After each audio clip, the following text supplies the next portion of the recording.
আসলে কি জানো, অতীত সুন্দর,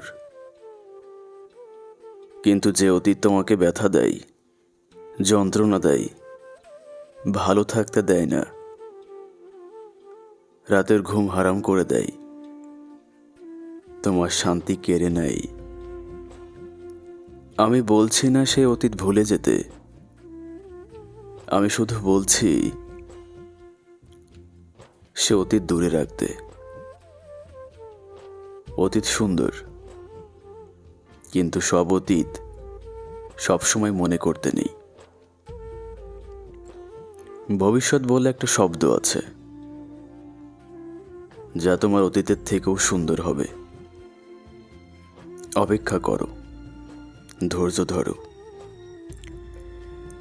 সৃষ্টিকর্তার উপর ভরসা করো, চুপচাপ মেনে নাও, শান্ত হও, অধৈর্য হও না, চুপ থাকো। তোমার বয়স হয়েছে, এখন এত রাগ, মাথা গরম, অধৈর্য, অশান্ত তোমাকে মানায় না। অতীত দূরে রাখো,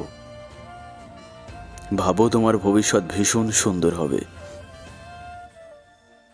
শান্তি পাও, শান্তি খুঁজে নাও।